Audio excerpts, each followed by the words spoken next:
Greetings, everybody. This is Paul Lytle from the Reformed Tolkienian, which is a Facebook group of people who like to discuss J.R.R. Tolkien's works from a specifically Christian point of view.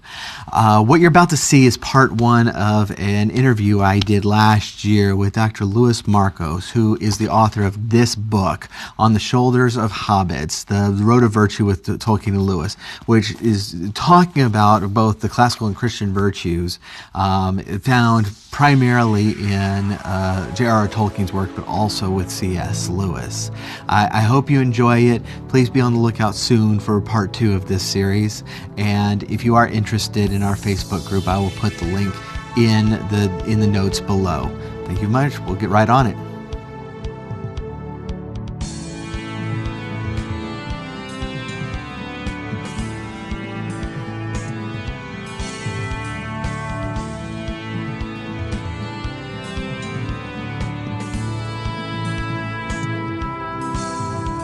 So, the main reason I wanted to talk to you today is because of this book, On the Shoulder of Hobbits, which I thought was really fantastic. But this is not the only Tolkien book you've written. And you have the A to Z for Tolkien out, which I haven't read. So, before we get into this, tell me a little bit about that. Well, it's great. There's a new publisher called Lampion Press. They're the people that published The Dreaming Stone, the children's novel. And I published with them about 2 years ago from A to Z to Narnia with C.S. Lewis. And they really liked that, so they asked me to go ahead and do the same thing for Tolkien. So it's broken into a few parts. The main part, of course, is the A to Z. So I'm telling you, each one is about a 600-word essay about different aspects of Tolkien, focused on the Lord of the Rings, but the Hobbits in there, the Silmarillion's in there, on fairy stories, almost everything, letters are in there. And I took different topics. So the A was Atlantis, right? Because, again, as you all know, Tolkien hates allegory, but even he admits that Numenor is Atlantis. In fact, one of its names is Atlanti. Okay, so there's one place where, yes, and the other place is Tol Eressëa, the Isle, the Lonely Isle. It's also known as Avalon. So it's Avalon. There's very few places. So, and then B is the bloodline, and C, I think, was courage or something. But I go through various aspects of Tolkien. But then to finish the book, I've got a biography, a mini biography going over his life, and then a little introduction. But then it has full reviews of all the movies. Oh, nice. And what I do in that is I try to be both positive and negative, and just try to assess it fairly. Now, it's easy to be fair for Lord of the Rings because it's brilliant, right? Yeah. And what I do there is I go through and I document all the changes that were made from the book. And I'm really fair. I think some of them are good. I mean, first of all, I've seen at least 4,000 movies, okay? The best death scene ever put on film is the death of Boromir, which is terrible in the book. Well, terrible is too strong, but it's not that good. He actually improves the death scene in Boromir. So I talk about places where I think it's an improvement, other places where it's not. The best example is Faramir. They just don't capture Faramir. Right. The actor was okay, I thought. Oh yeah, he did a good job, but didn't go with what he they had. ruined the character. But yeah, they just didn't understand the character. So I try to keep balance, and then the same thing with the Hobbit movies. I try to be balanced and show some of the good things. And for instance, I spent a long time. The second movie was to me the kind of middling one. Right, the third one. My name for the third movie is a battle in search of a screenplay. Okay, I mean I still enjoyed it. By the time we get to the third movie, obviously, elves don't care about gravity at all. Sort of notice that? I mean, Legolas can do anything. Gravity is meaningless to him, whatever. Yeah. But the second movie was the one that I spent the most time saying, okay, let's try to give Jackson, give him a little bit. Look, if he had made The Hobbit first and then made Lord of the Rings, he probably would have made The Hobbit straight. But he's already made The Lord of the Rings. Everybody's expecting an epic for him. Even people that want him to be a purist, I'll bet deep down they're expecting an epic movie. Yeah. The Hobbit is not epic, okay? Right. It's got a bunch of silly dwarves that you can't even distinguish one from another. Even the names aren't that great. First of all, he stole them right from the Poetic Edda. He didn't even make those up. One of the Eddas, he almost all the dwarf names are just taken right from them. So, I mean, I love it. It's a great movie. But given the fact that everybody expects an epic, what are you going to do? So I thought he tried some things in the second movie, but then it just didn't follow through in the third. The third movie could have been, okay, I'm no fan of episode 1, 2, and 3 of Star Wars, but I did enjoy episode 3. 3 was good. Because to me, the only reason to watch the original prequel is why and how does Anakin go bad? That to me is the real interest, and I thought they did a great job. I don't know, like, to me that third movie is not for kids. That's a really tough movie. For sure. And just think what the third movie could have been. It could have been, why did Saruman go bad? Now maybe it was just because Christopher Lee was like in his 90s by the time he made that. Maybe he was just too sick or whatever. But what I would have seen if I wrote the screenplay, what I would have loved to have seen is a movie where we see, because both Saruman and what's his name, Thorin Oakeshield, are both tempted to, so to speak, the dark side, right? But Thorin comes back, right? He's giving into the greed, and they do a pretty good job showing that. But he comes back. Imagine the parallel story of watching Saruman seeking beyond recognition. So I mean, there was things they could have done.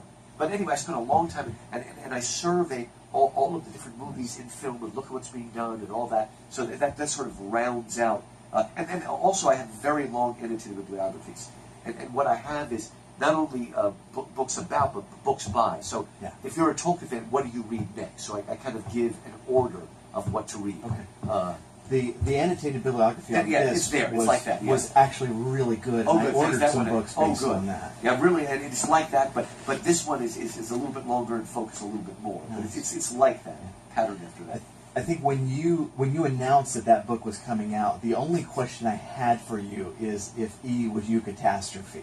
Yes, it was, and I love that. Oh yeah, that's just great. And you just did a little video yourself on eucatastrophe. It's just the greatest word. Now, the weirdest thing about it is, okay, J.R.R. Tolkien says, there's no word for what I want to say. It's like, aren't you a Catholic? Haven't you ever heard of Felix Culpa? Yeah. I mean, that's pretty much what eucatastrophe, but it is a little bit more in terms of drama and in terms of narrative and plot. It's still a helpful word. But eucatastrophe, the good catastrophe, the good downfall, if you want to have the full Greek meaning, kata down, the good downfall, or downturn, excuse me, the good downturn is what it means. It is and what's wonderful about Tolkien is, as we all know, Tolkien was, much more careful about being upfront about his faith than Lewis was. It's there, but he usually buries it a little bit more. I would say other than the beginning of the Silmarillion, the one place where Tolkien is the most upfront about his faith is the very end of On Fairy Stories.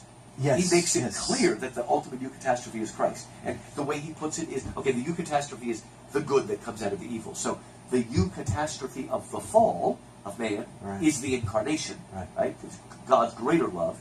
The eucatastrophe of Good Friday is Easter Sunday. Yeah. I mean, he says that specifically. He's very, very upfront about, in that sense, the Bible is the ultimate fairy story.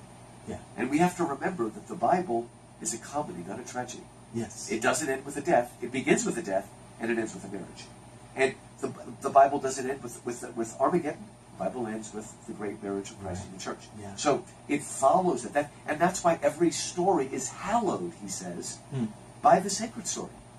So that's great. That would have put him in perfect, with the people speaking to postmoderns today.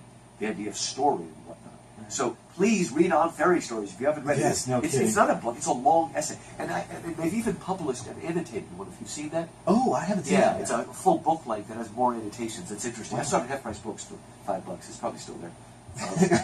I think now have to go hunt down that. Yeah, hunt that down. But it's pretty good. It's pretty good. Okay, so that actually is a good transition, because in this book you defend Lord of the Rings as a particularly Christian work. Which actually might throw off, was like, well, God's only really even mentioned in passing in the book. But what is it that sets this apart as more of a work of a Christian imagination? The best way to understand, and I'm an English professor, okay, and I should love Beowulf, but I'm a little bit less crazy about Beowulf for the simple reason it doesn't influence anything.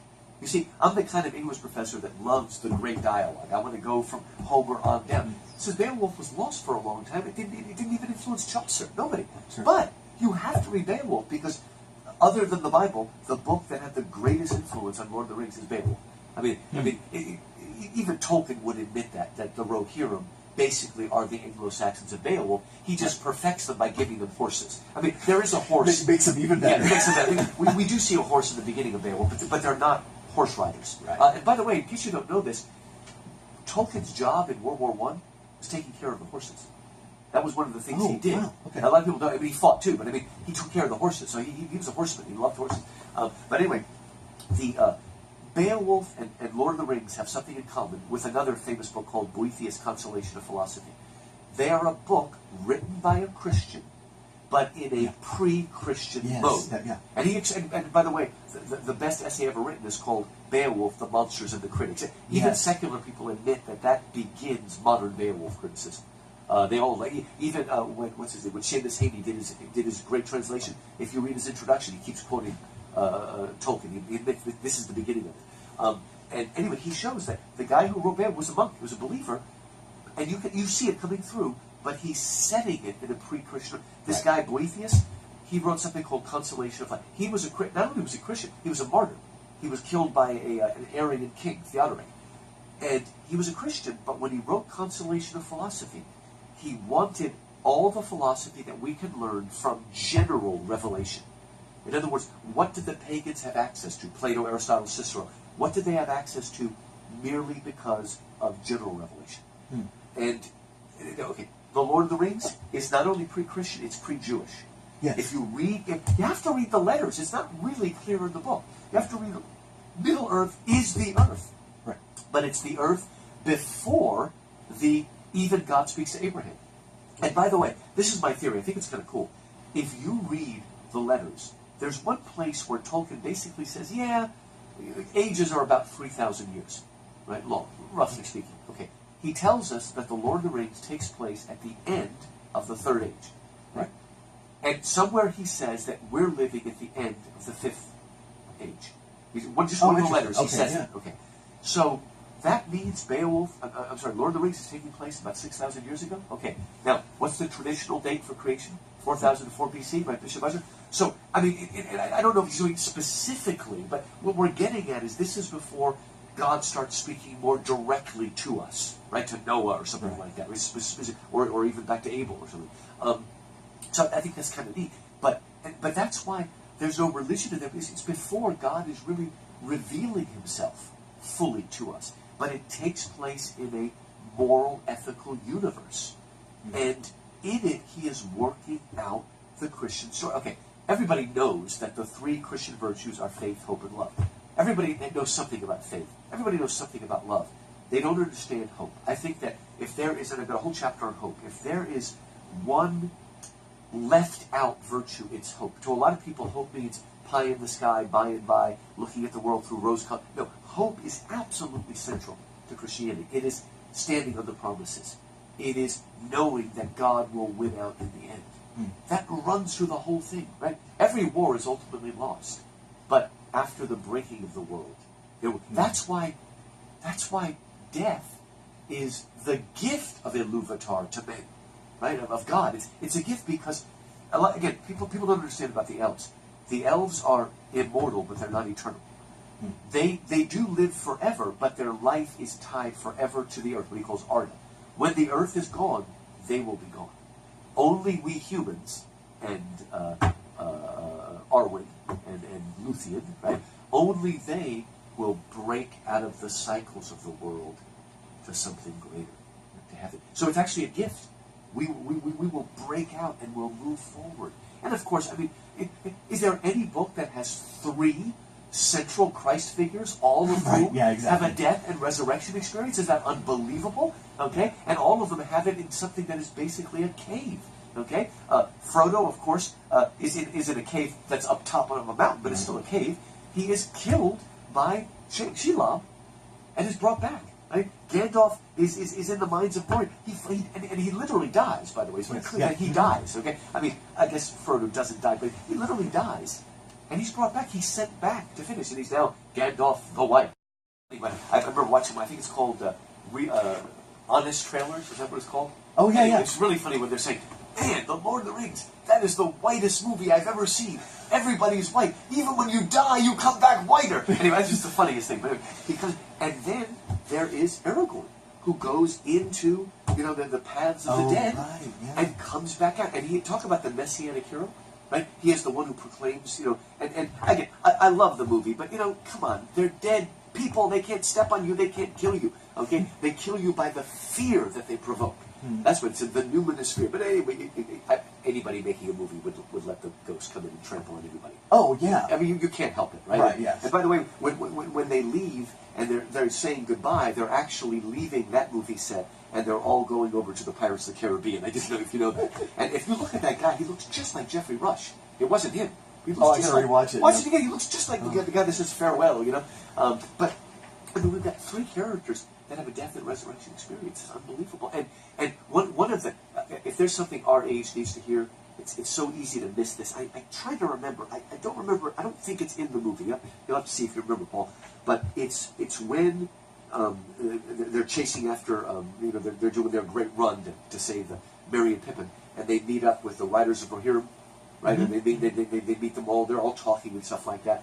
And it's is it Faramir? No. I guess it's Eomer that says it, or something like. Wait a minute. He says something like, you know, all these strange things going on. How is one to make a decision, right? And he basically says the same way you do anywhere. Morality. He basically said morality doesn't change from the hill to the forest to the mountain to the. Yeah. It is right and wrong is wrong, and it is emphasized from the very core, the very center of that.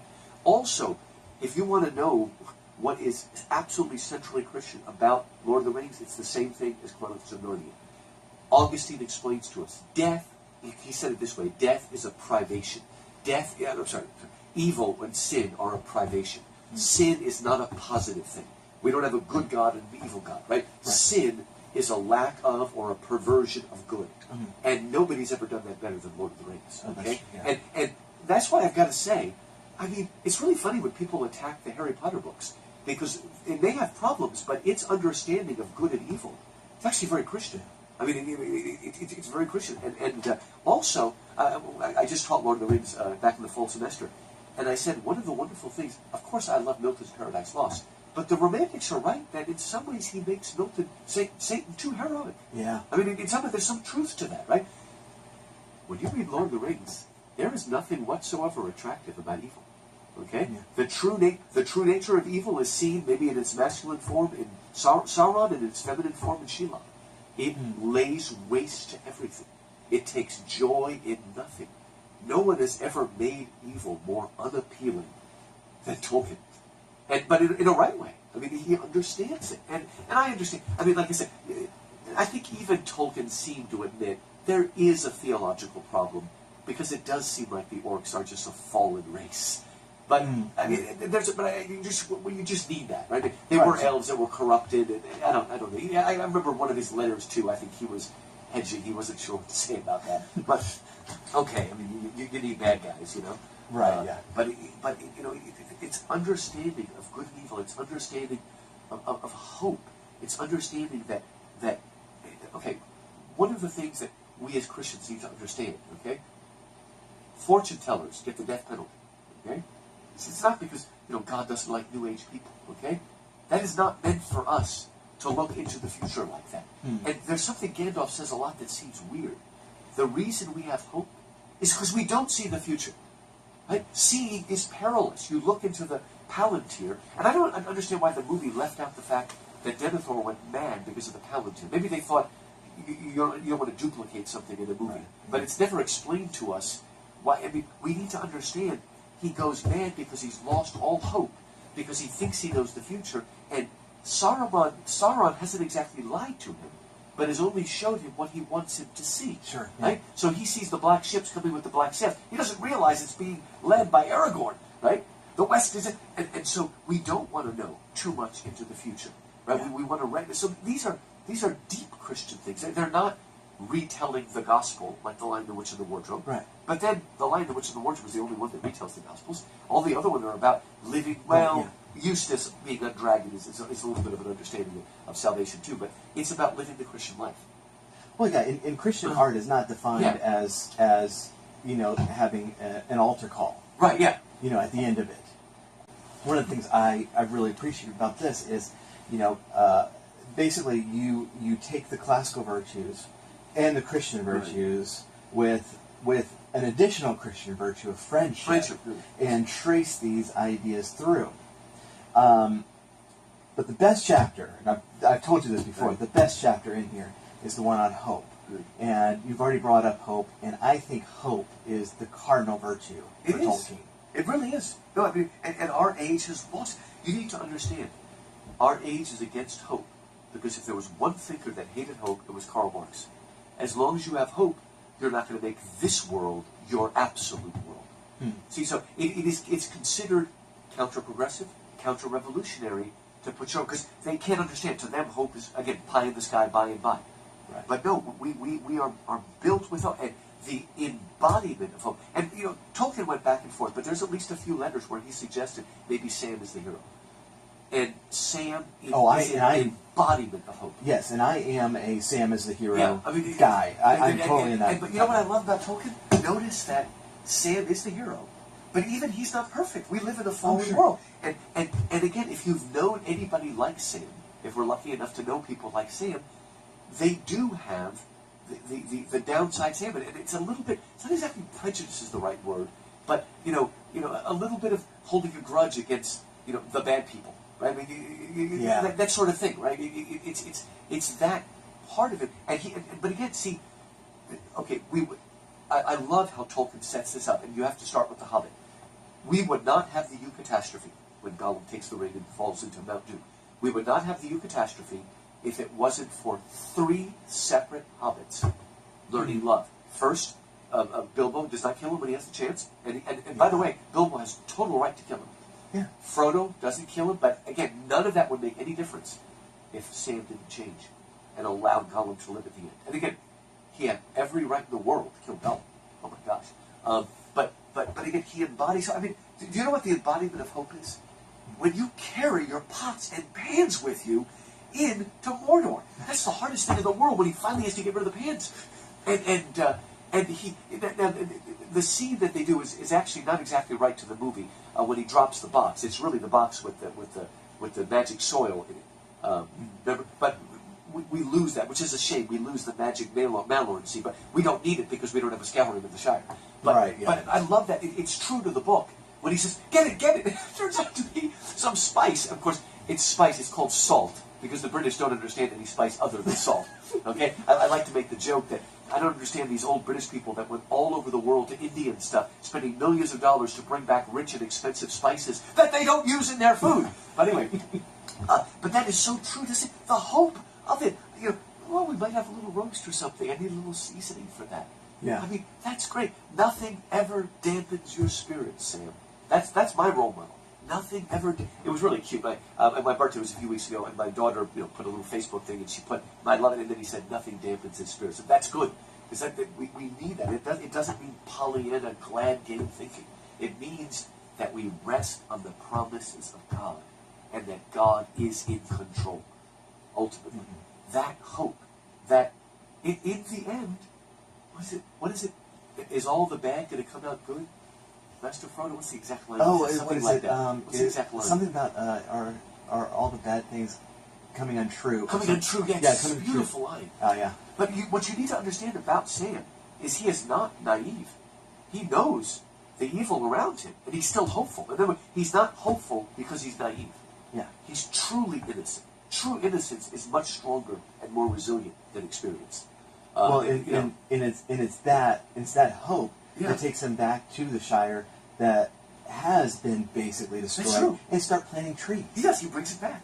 He restores it, right? You understand, and you know why we also need Tolkien so badly? Tolkien explains to us what it means to be a Christian steward of nature without being a wacko, okay, who thinks nature's more important than human beings, right? But Tolkien and Lewis, they were, man, you probably know the story that one of Tolkien's neighbors chopped down this very, very old tree. And Tolkien was furious. He considered him guilty of arbolocide, or whatever you want to call it. I mean, it's horrible. You don't cut down these trees. And the movie did a great job when they showed Saruman ripping the trees out. You almost hear the trees screaming.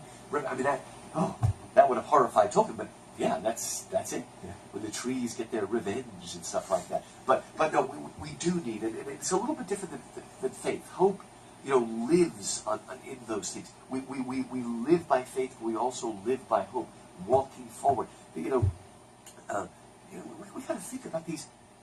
We are so much more blessed. Oh my gosh.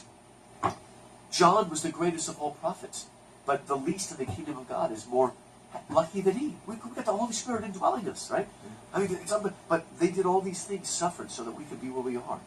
We are part of an ongoing story. And you know what? Christians debate age of the earth. Look, however you want to date Adam and Eve, we can date Abraham. Abraham is 2,000, right? And even though obviously God's salvation history starts with Adam, the real working in history that God does begins with Abraham, right? Abraham is only 4,000 years ago. Right? You need to understand we are part of that story. If we live until the age of 80, which is not out of bounds these days, probably a lot of us will live more. If we live to 80, that means, I'm an English professor, and I can do this, it means that our lifespan is made up 2% of 4,000 years. We are part of that salvation history that is going on. Don't the great stories never end, right? The characters change. And that wonderful moment, and it's even better if you know the Silmarillion, when suddenly Sam realizes, oh my gosh, that light that you have in the vial of Galadriel, that's the light in the Silmarillion that goes all the way back to Arendelle and his boat, his flying boat. We're part of the same story that goes all the way back to Beren and Luthien. Yeah. It's unbelievable. We are part of that. I mean, I don't know, I don't know, people just don't realize how strange it is that as Christians, I don't want it to sound negative, but we take the Old Testament even more serious than most Jews do. I'm not saying that in a negative way. You understand what I mean? I mean, the Old Testament is, if we are a believing Christian, the Old Testament is our story, just as much as the New Testament. Yeah. That is the same God. And the church had a chance to change that with a heretic called Marcion, who wanted to throw out the Old Testament. And we said, no, unfortunately there are people today who want to do that again. The conquest of Canaan, that's not the God, I want the God of love. I mean, we're fighting it again. We need to understand that this is the same God, and we are part of that same people. We are still the bride of Christ, whether we're Israel or now the church. And Tolkien teaches me that somehow. You know what I mean? That we're part of layers and layers of history. Yeah. That is, we are children of the promise. We're children of Isaac, right? We're not of the bloodline of Abraham, but we are children of the promise coming through Isaac. So we are, we are that, we would put into the olive branch.